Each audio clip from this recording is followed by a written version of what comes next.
Anniversary package. 3 boxes of condoms, VIP suite, 15th floor, 4 p.m. The thought of this delivery struck me as odd, considering it was our anniversary. I reached the suite and knocked at the door. And then, the door swung open. There, standing before me, was Elena, my wife. I was born into a world of power, wealth, and influence, where my family operated in the shadows, shaping the world from behind the scenes. Our name was a secret, known only to us, and revealing it was forbidden. For centuries, we had quietly controlled industries, governments, and economies, without anyone being the wiser. My destiny was clear, but it was one I couldn't acknowledge, let alone flaunt. From a young age, I was trained to lead, not just with wealth, but with power. Starting at age 4, my education was a rigorous mix of languages, history, combat, psychology, and diplomacy. I wasn't taught just what was in textbooks, but the hidden stories and tactics that built empires. My family's legacy demanded more than just academic knowledge. I had to master the art of control. We were trained to understand people, manipulate industries, and even influence entire nations, all while remaining invisible. The key rule: never let anyone know who we were. Our empire would fall if that secret was ever exposed. For most of my life, I lived as an ordinary person. My family's wealth and status were off-limit. I couldn't use our resources, despite their vastness. The goal was to shape me into someone who could lead without relying on privilege. I had to earn everything on my own. At 24, I entered the final phase of my training, poverty training. It was the harshest test, a painful immersion into a world far removed from the life I was born into. I spent 3 years working in the slums, doing menial jobs, delivering packages, cleaning homes, and earning no recognition. It was a test of endurance and humility, a lesson in the realities of a life without privilege. I wasn't allowed to reveal my true identity, so I became just another face in the crowd, unknown to those around me. Yet, amidst the struggle, there was something strangely rewarding about it. The pride in completing a task, the satisfaction of hard work, it was something I had never known. I saw the world through the eyes of those who weren't born into power. It was eye-opening, but I never lost sight of the future that awaited me. As the end of my training approached, a stirring grew inside me. I had learned the lessons my family intended, but I also began to feel the weight of the legacy I would inherit. Soon, I would be the one at the head of everything, the future of an empire resting in my hands. The life I had been trained for, the life of power and control, was almost within reach. But the question remained, was I truly ready to claim it? A marriage of duty. 3 years ago, I married Elena, not out of love but as part of a strategic alliance between 2 powerful families. Her family, influential and wealthy, had arranged the marriage through her grandfather. It was a transaction designed to strengthen our connection and ensure mutual dominance. Elena was beautiful, composed, and seemingly perfect on the outside, but there was an emotional distance between us that I could never bridge. From the moment we married, she kept me at arm's length, no intimacy, no warmth. We lived separate lives, with separate rooms, and I endured the mockery of her family, who belittled me for not having the right kind of wealth, oblivious to what I was truly capable of. I worked hard to win her affection. I cooked, cleaned, and did everything to show my loyalty and devotion, thinking that if I sacrificed enough, she would eventually see me for who I truly was, a man worthy of her love and respect. But as time passed, I realized she wasn't interested. She used me, and her family treated me with disdain. They called me a failure and tolerated me at best, mocking me at worst. Still, I believed in the lie, that if I kept trying, things would change. I gave her everything, enduring the insults and the emotional distance. My mind often raced with thoughts of revealing my true identity, thinking that if she knew who I really was, everything would shift. But the rules were clear. I couldn't reveal who I was, not to her or anyone. My family's legacy demanded secrecy, and I had to remain hidden until the right moment. The last day of training. Today, I would finally face my future. It was the last day of my poverty training, and the day I planned to reveal the truth to Elena, who I was, what I had endured, and what I would become. It was time to end the charade. Standing at the doorstep of our modest apartment, I felt the weight of the moment. The life I had been born into, full of wealth and power, seemed like a distant dream. The worn-out shoes I'd been forced to wear for 3 years symbolized everything I despised about my current existence. The sweat on my brow wasn't from hard work, but from the heavy decision I was about to make. I had had enough. 3 years of marriage to Elena had been a struggle. I thought my efforts would break down the walls she had built between us.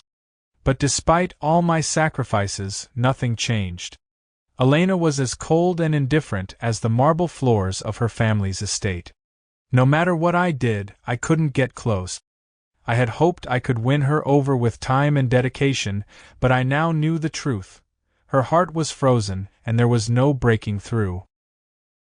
Today, I would reveal everything, my true identity, my family's legacy, and the life I was destined for. After years of sacrifice, it was time to stop hiding. I glanced at my phone, feeling a mixture of dread and anticipation. The screen blinked with a reminder. Anniversary package. 3 boxes of condoms, VIP suite, 15th floor, 4 p.m. The thought of this delivery struck me as odd, considering it was our anniversary. I had no idea why such a package had been ordered or who it was for. The message sent a pang of discomfort through me, but I shook it off, determined not to let it derail my plan. Today, I would no longer remain the humble servant.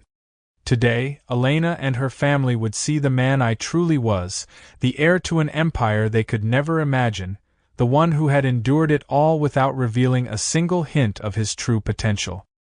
I arrived at the luxury hotel, the air growing thicker with the scent of money and power. The elevator ride to the 15th floor felt like a journey into another world.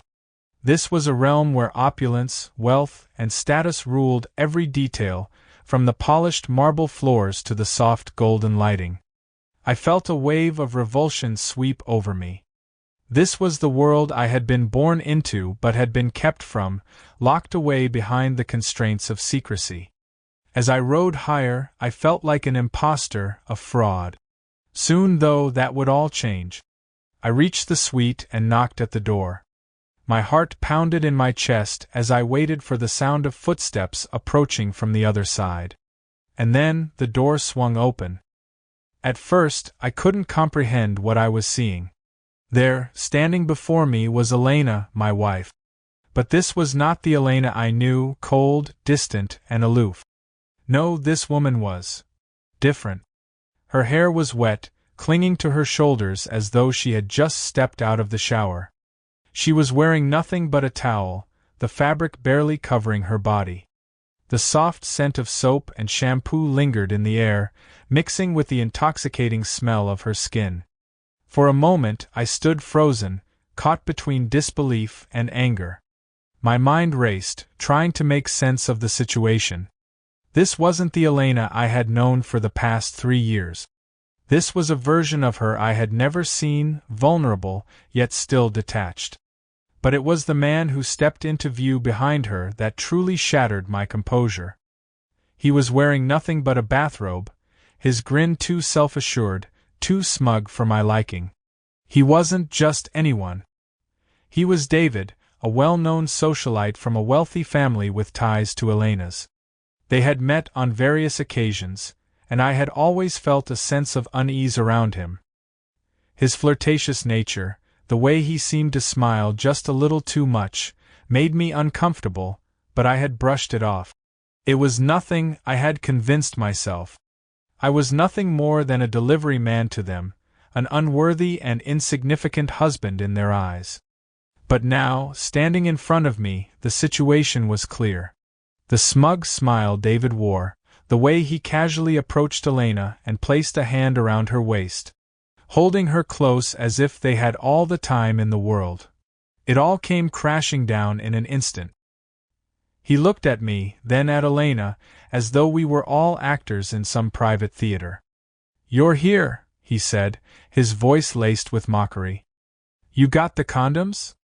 His words hit me like a slap, but it was the way he said it, so casually, as if there were no consequences, that made the blood rush to my head. I felt a surge of rage, but I held it in check for now. Elena stood beside him, her expression indifferent. She wasn't embarrassed, she wasn't flustered. She didn't seem to care. If anything, she almost seemed bored by my presence. There was no sense of guilt, no attempt to explain or hide the truth. It was as if the situation wasn't even worth addressing. The silence between us was deafening. I clenched my fists at my sides, trying to maintain control. I had spent 3 years working, hoping, fighting to build something with her, and this was what I got in return. The truth was right there in front of me. She had never cared about me. This was just a charade, a transaction for her. "You think this is okay?" I finally managed to say, my voice cold but steady. "That you can do whatever you want behind my back and not face any consequences?" Elena didn't even flinch.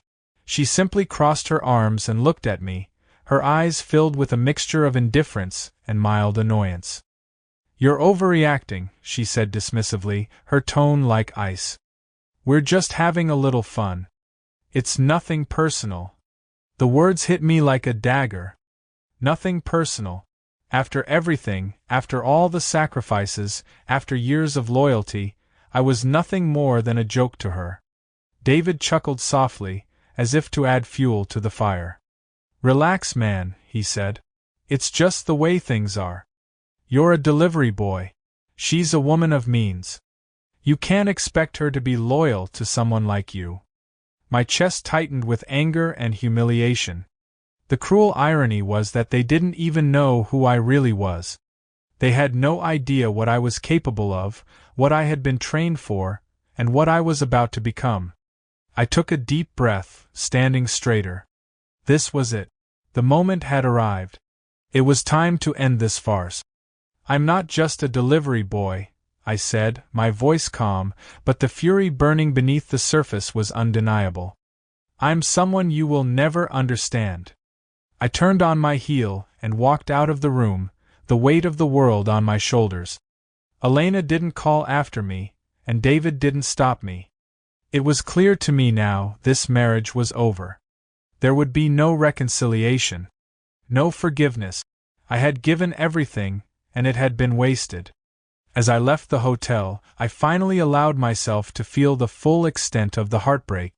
My entire world had just collapsed. But deep down, I knew something else. The future was mine now. And the game was about to change. The aftermath. The days after that night were a blur, clouded by disbelief and anger. The image of what I'd witnessed in the hotel room replayed endlessly. I had hoped it was a misunderstanding, but now there was no denying it. The betrayal was crushing, and I struggled to hold onto what was left of myself. Elena, the woman I had devoted my heart to, was not who I thought she was. She had been everything I wanted. Beautiful, intelligent, poised. But now I saw a woman who had deceived me from the start, someone who used me. I didn't know whether to hate her or myself for not seeing it sooner. I had spent years fighting for her affection, enduring insults from her family, believing if I just showed enough patience, she'd eventually soften. But now I saw it clearly. My love for her had been one-sided from the start. Despite the heartbreak and rage, there was something I had to do. It was time to reveal who I truly was, the heir to a fortune greater than she could ever imagine. No more pretending to be the humble man, no more hiding behind a mask of poverty. It was time to confront the truth. That night, I called Elena to meet me. She arrived, confusion and expectation written on her face. She probably sensed something was wrong but had no idea how much her world was about to change. When she walked in, I was standing by the window looking out at the city. The life I had tried to build with Elena seemed so distant now. And in that moment, I realized I wasn't the same man who had walked into her life 3 years ago. I wasn't the quiet, obedient husband anymore. I turned to face her. "Sit down," I said firmly, with a finality that made her hesitate. She sat, folding her hands in her lap. "What is this about?" she asked, her voice low. She probably thought I was about to confront her affair, but she had no idea what was coming.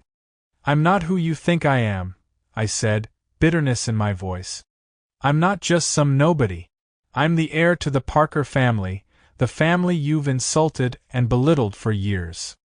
Her eyes widened. "What are you talking about?" she stammered. "You've been living a lie, Elena. For the last 3 years, you've believed I was a poor man. But I'm the head of one of the most powerful families in the country. And now that you know, there's no going back." Her face went pale as she tried to process the revelation. I stepped closer.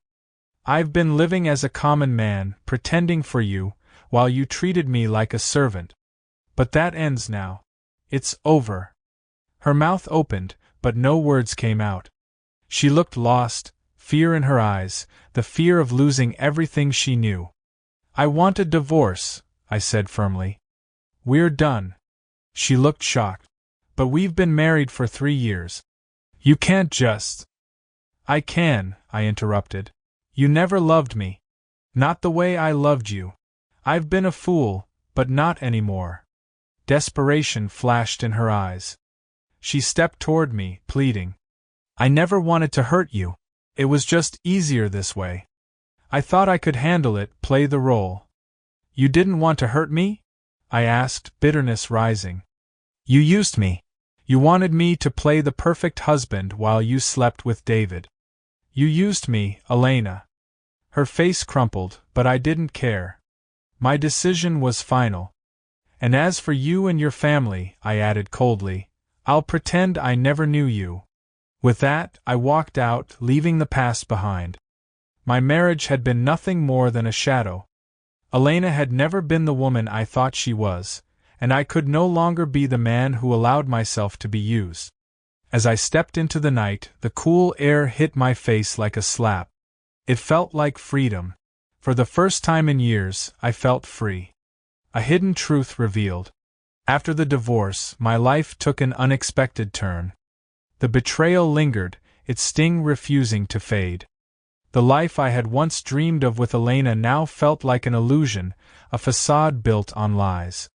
The anger, humiliation, and disappointment still haunted me, but as I tried to rebuild, I focused on the future. Then, something I hadn't planned for changed everything. One afternoon, while sorting through old family documents, I found a file from 5 years ago. At first, I thought it was just another routine set of instructions from my family's advisors. But as I read, memories flooded back about my family's war training, a brutal program meant to prepare me for the ruthless world we lived in. It wasn't just about physical conditioning or strategy, it was about control and power. As part of the training, I'd been paired with a young woman from another powerful family. She was stunning, unforgettable, with dark hair and piercing eyes. We were sent to complete a mission together, in a remote location far from civilization. It wasn't supposed to be personal, but something about her made it impossible to ignore the connection between us. That night we crossed a line. It wasn't romantic, just part of the training, but the consequences were far from what I expected. Months later, I received a letter from her. She was pregnant and had decided to keep the child. The news hit me like a wave, leaving me overwhelmed with surprise, guilt, and confusion. I hadn't even considered the possibility. But the reality was clear. This child, my child, was now a part of my life. At first, I wasn't sure how to handle it. I was still reeling from my divorce and the pain of the past. But as time passed, I began to connect with her more. We communicated frequently, not just about the pregnancy, but our fears, our pasts, and our lives. She was strong, independent, and had her own history with family manipulation, yet she had chosen love by keeping the child. That spoke volumes to me. When I held my daughter for the first time, everything changed. She was tiny, beautiful, a perfect blend of her mother and me. In that moment, all the pain from the past melted away. I understood now. This was my real family, one built on love, not power or obligation. The bond with her mother grew stronger over time. She had taught me what it meant to love without control or expectation, opening my eyes to a new world, one where love was the center, not a means to an end. Then, Elena and her family found out about my daughter. They came, apologizing for everything they had done, the insults, the cruelty, the lies. They begged for forgiveness, asked for another chance. But I didn't care. Their apologies meant nothing. They weren't sorry for what they had done, they were sorry because they had lost their hold over me. I wasn't the man they once knew. I had found something real, something they could never be a part of. I ignored their apologies, their calls, and their messages. I didn't need them. I had a new life, one built on trust, love, and respect. My daughter and the woman who had stood by me were my family now. And as I held my daughter, I knew that everything I had been through, the pain, the betrayal, had led me to this moment. This was my true legacy, not the family empire or wealth I once thought mattered, but the love I had found in my new life. Now I had everything I needed. A daughter, a woman who loved me, and the freedom to live life on my own terms.